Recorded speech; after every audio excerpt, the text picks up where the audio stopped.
tough as a crowd. I can't believe I'm standing in front of all of you. I really mean that seriously, because first of all, people think of the mayor as a politician. And the first thing you're ever going to meet from a politician is the mayor, by the way. So that's one thing I really need to know. But again, I never thought, forget about being the mayor. I never thought I'd be in front of a group that's so. I'm so honored to be in front of all of you. You're all leaders in the community, and that's why you're here, by the way. You're all leaders, and you have people who listen to you every single Sunday, and this is what we're going to talk about. Well, I'm going to tell you just a couple things about myself, just so you know who I am, because I think very few of you in the audience here really know me. First of all, I've lived in Torrance for over 55 years, and so I have a vested interest in this city. Not that just the boundaries of the city, just the fact that I'm concerned about our community. And when I say community, it just doesn't mean Torrance, it's just everybody. And yes, I did go to Catholic school. I went for 12 years. I went to St. Mary. I went to a school called Ferman Law School in San Pedro. Most people probably never heard of it. It was an all-boys Catholic school. And then from there, I went to El Camino, then Long Beach State. And while I was at Long Beach State, I was drafted during Vietnam and did my time and so forth. And we have 2 children, a boy and a girl. Our son works with us full time. I'm giving you the condensed version of all this. And we have 4 grandkids. Our daughter teaches at St. James. Actually, she became a teacher first when she started at St. James, and then she went to Torrance Unified. And then now she's back at St. James. Not that there's anything wrong with Torrance Unified. Just that the opportunity at St. James is a little different than being there. Anyway, so I have 4 grandkids, and obviously I get to see them virtually every day of my life, basically. I'm very proud of that, because I think I have part of the input of what was going on in their life. Matter of fact, I'll be babysitting tonight. If anybody wants to come over.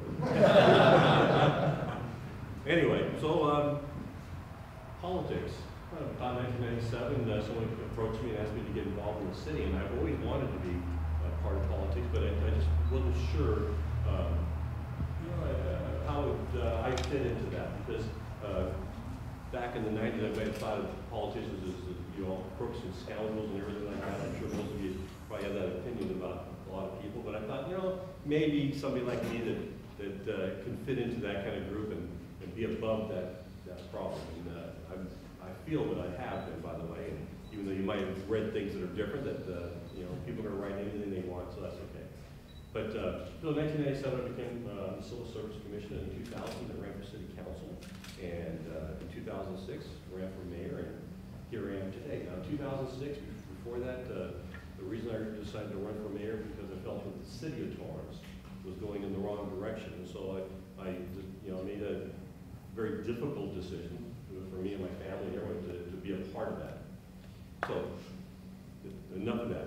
That's the politics of things, and I just wanted to let you know who I am type thing. So, here I am the mayor, and I've been going around to groups for the last year and a half and speaking, and numerous groups actually, and just when Evan came in to talk to me, he happened to catch me on a night that I was going to a homeowner association group to speak, and when I go to speak to homeowner association groups, we talk about what's been going on in the city of Torrance, and we get to the point at the end of that speech, and I ask them to do things for the city of Torrance, and they all kind of raise their eyebrows and they think, well, why is the mayor doing this kind of thing? We should be hearing this on Sunday.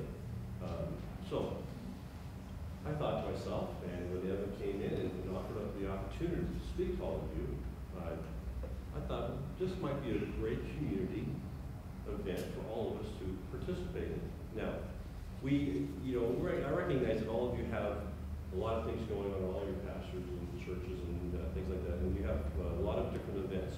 All that we're going to be asking here to maybe try something new and ask something out of your congregations. Over the last year, I recognized we live in a very affluent area, by the way. I mean, people you have to recognize Torrance is a great community. And you look around, you think there's probably nobody in need in this area. But if you get out of the community, as all of you know, I don't have to tell you, there's a lot of people in need in this community, a lot. More than the average person who goes to work every day and hasn't all the nice things. He probably doesn't realize that. He comes to church in the morning and hears you talking to him about how there's so many needs in the community, but he doesn't see it. And so he might give money to the church, tithes and so forth, but he doesn't actually see the effect of the money, or he doesn't see what you do every day and the people that you see every day. And this is what this is about. Well, what I ask for you to do is we pick the Sunday, that's the Sunday after Thanksgiving, the 25th, that during your homily, that you talk to all your parishioners, every one of them. And you know, I'm not looking for you to say that the mayor wants you to do this, but if you feel that that's going to make them do this, it's fine. But I'm not looking for that, by the way. I want to make that very, very clear here, because this is not, again, this is not a political thing. And I don't want this in the paper. I don't want any of those kinds of things. The goal of this is that we make Torrance and the communities around it a kinder, gentler place for a lot of people. And I think if we all ask our congregations to do a simple thing here, between Thanksgiving and Christmas, to do a kind act to someone that you wouldn't normally do, some complete stranger with no intentions of payback in any way, shape, or form. Now, I know that sounds kind of bizarre, I realize that. I mean, yes, I was going to give you a lot of examples, but I think that I'm not going to do that, because that might hinder some of you. What I'm looking for is that, you know, you can start out and you can slant this in any way you want, but you're actually looking for people to go out and meet their neighbors, first of all. Try to meet 5 to 10 people who live in their block or their apartment building or wherever. And in that group of 5 or 10 people that they meet, they might find somebody that might need something. And for them not to tell them that you know, they're met it for that reason, but to try to help them out. And if we can have, you know, believe it or not, this room represents thousands and thousands of people. I mean, you might be really surprised how many people are represented from this room. If we can have 10% of those people to hear your words and act upon it, you might really be surprised what kind of effect we can have in this community. And this can be a little tiny step to do something. The goal is, of course, for those people who receive this kind act to realize that somebody did this out of the kindness of their heart, and they weren't asked to do this. Now, you know, unfortunately, sometimes you're in a very difficult situation this time of year, because people, in a home, you're always thinking you want money, or you want to give money to somebody. And this is not really a money act. We're not talking about somebody giving money to something. We're talking about doing something, physically doing something.